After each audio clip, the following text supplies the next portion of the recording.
Pela primeira vez na minha vida, fui assistir a uma corrida de cavalos. Achei um programa delicioso, que te transporta na história, porque é evidente que a cultura de turf perdeu a importância nas últimas décadas. A audiência é quase 100% de homens de uma certa idade, e o ambiente o Jockey Club do Rio de Janeiro respira grandezas do passado, uma vez que deve ser difícil competir hoje com os sites de aposta. Mas a experiência de estar lá te proporciona muito mais do que uma oportunidade de perder dinheiro. A visão do rio, do dia virando noite, é um espetáculo. A corrida é emocionante, com o público gritando incentivos e o barulho dos cavalos batendo contra o chão. E os cavalos são magníficos. Falo isso como leigo total, porque não entendo nada de cavalos. Nunca tive nenhum interesse pelo animal. Por quê? Então, de repente pela primeira vez, resolvi assistir às corridas. Não posso responder com 100% de certeza. Examinar a motivação por trás de todas as nossas ações é um caminho para a loucura. Mas desconfio que o meu raciocínio interior foi o seguinte: poucos meses atrás, uma das minhas enteadas deu à luz. De certa maneira, virei avô. Aí passei a pensar nos meus avós. Tenho lembranças muito vagas de um deles, e nenhuma memória do outro. Mas o que eles tiveram em comum foram os cavalos. Fui ao jockey como consequência de refletir sobre meus avós. Um trabalhava para uma empresa de mudanças, o outro, entregando cerveja. Ambos tinham um amor sem fim por cavalos. De um lado da família, tem a história de que, durante a Segunda Guerra Mundial, quando tocavam as sirenes anunciando bombardeios alemães, o meu avô largava a família para ir acalmar os cavalos.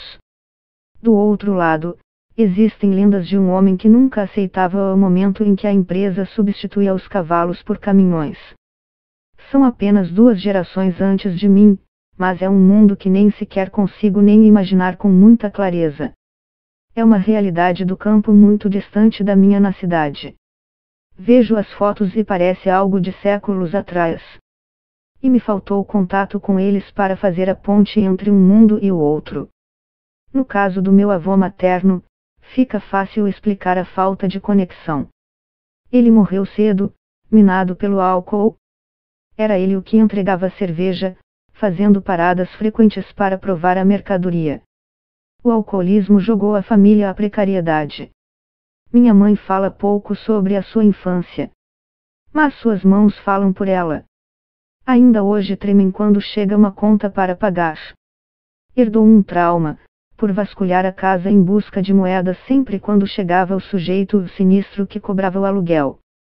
Ela lembra do buraco na parede que servia para os ratos entrarem. Tem a lembrança do leite condensado para colocar no pão somente nos dias especiais. Felizmente são memórias distantes, de décadas atrás. Ela nasceu em 1937. Quando chegou à adolescência, a situação da família ainda era precária, teve que deixar a escola para trabalhar e ajudar no orçamento, mas a essa altura já havia um estado de bem-estar social para protegê-la. Ela não precisava mais se preocupar com contas médicas, por exemplo, já que o sistema de saúde nacional britânico estava funcionando. Hoje em dia ela fica com raiva ao observar que os problemas de sua infância ainda não foram totalmente resolvidos. Um crescimento na força produtiva deveria conduzir até níveis de proteção e investimento mais altos. Em vez disso, a desigualdade é crescente, e a precariedade aumenta. Eu compartilho dessa raiva, mas, por morar no Brasil, tenho uma visão um pouco diferente. Os dramas da infância dela ainda são muito comuns por aqui, e parecem estar piorando. Por um lado, fico muito preocupado vendo o exército de pessoas morando nas ruas. Como incluí-los, como absorvê-los em um mercado de trabalho digno.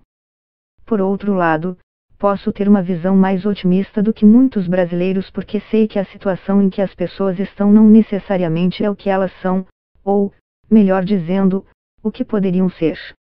Tenho a história da minha família como prova e consolo. Também tenho uma amiga francesa, filha de imigrantes argelinos analfabetos, que fala 7 línguas. Grandes mudanças são possíveis no espaço de uma geração. É necessário haver um projeto de Estado porque tem coisas que dificilmente o mercado resolve. Mas o potencial humano existe. Nas condições certas para um avanço coletivo, um jumento da lama pode virar um magnífico cavalo de corrida. Tim Vickery é colunista da Notícias Brasil e formado em História e Política pela Universidade de Warwick.